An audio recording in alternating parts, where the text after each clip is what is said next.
Hello, everyone, and welcome to another edition of Chalk Talk here on the DK Pittsburgh Sports Steelers YouTube channel. The NFL draft, as we have been talking about, is in the rearview mirror. We've already looked at the Steelers' first-round pick, Derek Harmon, and third-round pick, Caleb Johnson. Now we're going to take a look at fourth-round pick, Jack Sawyer, edge rusher out of Ohio State.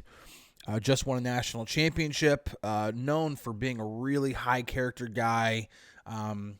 Omar Khan and Mike Tomlin praised him for having Steeler DNA, a common theme, but definitely wanted to look a little bit closer at the tape because some of the stuff, a couple things that kind of jump out as concerns over Sawyer are, number one, not a lot of testing during the draft process, so we don't have a 40-yard dash, we don't have a bench press, we don't have all of these measurables to try to get any kind of idea of the type of athlete that he is, actual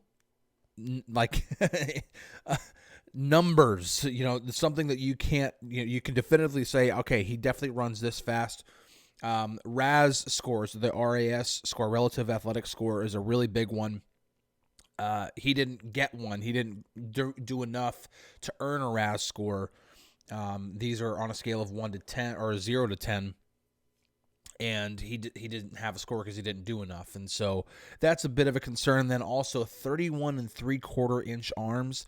That's really, really short for an edge rusher. For comparison, because they're kind of built the same, TJ Watt is 6'4". Whenever he was coming out of college, he was measured at 6'4.5", 252 pounds, with 33 1/8 inch arms. Jack Sawyer, similar height, 6'4", similar weight, a little heavier, 260, but 31 3/4 inch arms. That's really, really short for an edge rusher. So you got to find different ways to make an impact.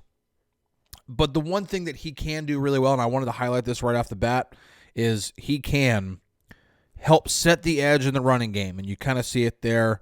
Let me show. He's right there, number 33.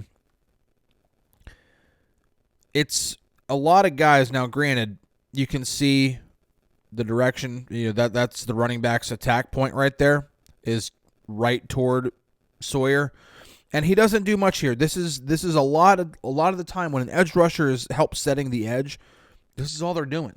It's not anything major, but you're also not trying to be a hero. You're not trying to shed this block and then break it inside, because maybe if there's a little gap, maybe I can be greedy and shed this block, try to break this inside, lose containment here on the edge, and if he breaks this inside and misses, then this running back has daylight out here. So again, it's not sexy whatsoever. It won't ever show up in the box score. But the entire our defensive front getting over here helps setting the edge. Like, nope, you're not getting over here. Nope, we're going to block this up. The linebackers more than willing to fill that gap. Like, you're not going to get over there. We're going to force you back, and we're going to limit the yards that you can get. That's what edge rushers do. That's a good job. Again, it's nothing sexy, and I probably could have showed you a better clip that'll make your eyes pop a little bit better, but this is what he's good at doing. He's good in run defense.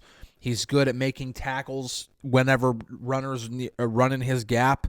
But he helps set the edge, and that was one thing that was really missing when Alex Highsmith went down with an injury last year. When he missed 6 games, Nick Herbig is just not the run defender that Alex Highsmith or TJ Watt is, and I would even say Jack Sawyer already is a better run defender than Nick Herbig.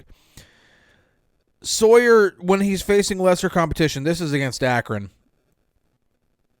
you're not going to see him do much of this at the NFL level. Runs past the tackle there, that's just terrible. And then he can, but I wanted to show that one because, man, he can finish. That's right in the chest. That's a legal hit. I mean, he can finish. If he gets any kind of freedom to the quarterback, he will finish, and he'll finish hard. He's going to make that quarterback feel it. Doesn't get a sack, but gets a quarterback hit, gets a pressure. Now, again, just you're not going to see a tackle get that slow out of his stance. And then that tackle follows up later, oversets, then he spins inside and makes that quarterback feel him again. I do like that he does have this move right here. He does have a nice little spin move to the inside. He has another inside move when you have shorter arms, you have to find different ways to expand your arsenal. And when you have a tackle overset like this, like, nope, you're not going to beat me to the outside, you got to be able to move inside. That's a nice little athletic move there. So, pretty good. All right, now, I said he's not going to face a lot of lower competition. Well, this right here is Armand Membo. He was just taken in the top 10, went to the Jets. So, Sawyer's right here. That right there is going to be Sawyer's game. Sawyer's game is all about power. It's not about speed. He's not going to beat Membo and beat him around the edge and bend like we see Watt do or Herbig do. It's going to be more Alex Highsmith. It's going to be more, I'm going to run at you, and I'm going to run through you. Now, he does get a little bit on the outside shoulder there. You can kind of see it.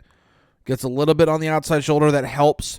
And then Membo, his guard, looks like he does kind of come in contact there, which will help lose balance. But even before then, he's got Membo back on his heel. I mean, that posture right there, that posture is not good for a tackle ever. You want to have some forward bend, and that is definitely a back bend. And that at that point, it's physics takes over.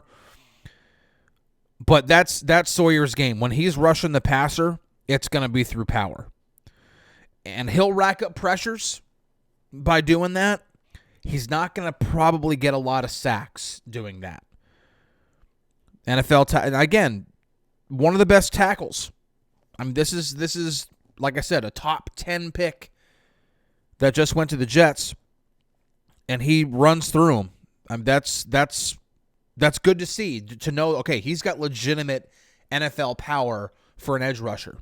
And he should at 6'4", 260 pounds. He has to. That's going to be his game. He'll rack up pressures, but I do get concerned. And the reason why we talk about arm length, and we'll get to that here in a little bit, is that it gives you the advantage. It gives you the advantage because it means that you can avoid, or you can have the advantage of the tackle not getting to your chest first. If you have as long of arms or possibly even longer arms than the tackle, then you're going to get to his chest first and not the other way around. Sawyer right here.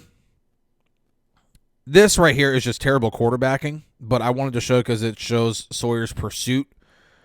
I mean, come on. You cannot get a more clean pocket than that. I mean, okay, you go through first read. Okay, you look there. It's not open. Okay. Then you go through, you look this way, you're trying to find this guy. Nope, I don't like that. That linebacker is right there. I'm reading the linebacker, okay.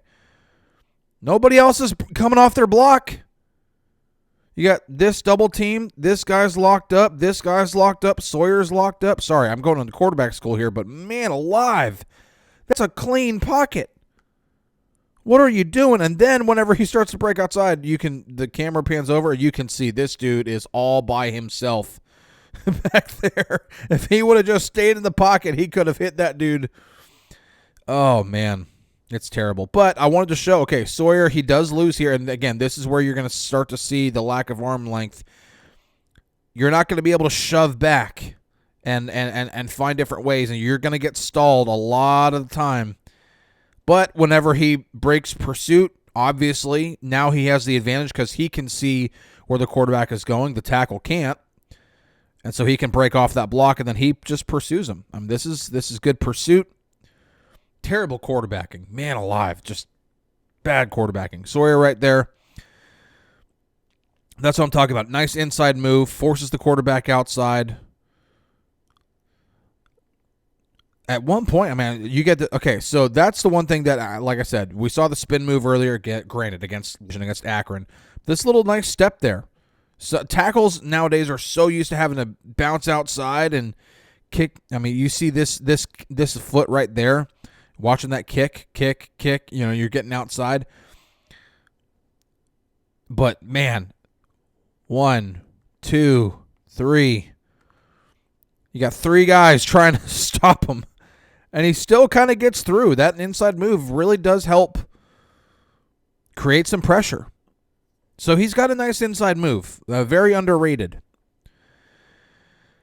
Right here, Yeah. Now he gets a sack here. This is a coverage sack. As much as I want to, and granted, give him credit because he doesn't stop. And another part of his game that matters is definitely a higher motor. He does have a high motor. He does not give up on a play, but he tries to beat Membo here to the outside. He gets into this whole stutter step juke thing and tries to initiate contact, and Membo just locks him up. Now, the one thing you do see Sawyer do quite a bit, and again, when you have shorter arms, and this is what we're talking about, you have to find different ways to beat tackles. You're not going to have the length advantage, so you can't really see it here, but based off of the motion, you can see Membo kind of dip there, like right there. He's dipping. That's called an arm rip. So Membo right there, I mean, he's engaged, he's locked up.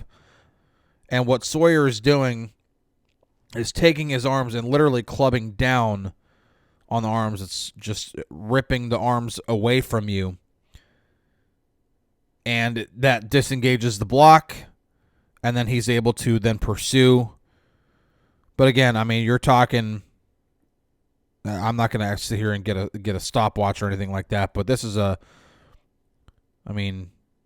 that's quite a while to, it's not like the longest time in the pocket, but again, to give Sawyer credit, he doesn't give up on the play, and he does rip the arms down and ends up finishing and getting the sack. I mean, it's a good play by Sawyer, but you see a little bit of the symptoms there. Again, this is a legitimate top 10 prospect.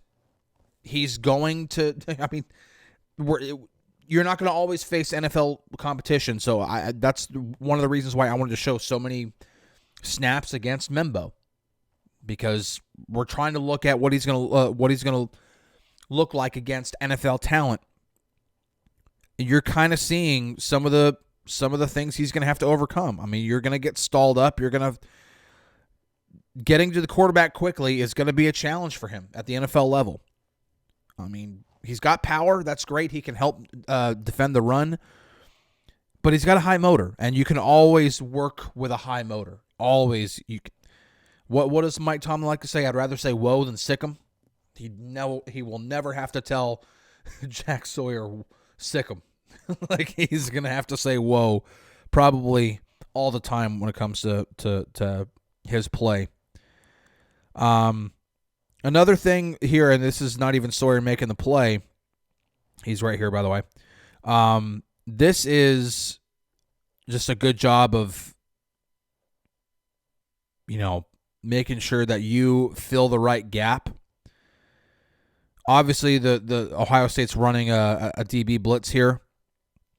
And what Ohio State wants to do is they want to, and they do this exactly, is they want to try to sell everything this way to get the protection to go that way, which it does, and it opens that up for a straight shot to the quarterback. And so, again, when an edge rusher breaks inside like that, so many guys will still try to kind of get that bend, like, okay, maybe I can play hero and I can get through there. And it's like, no, I have a role to play, and my role is to break this inside, attack that gap, take Membo completely out of the play, and then let's see if the running back here can possibly get the DB.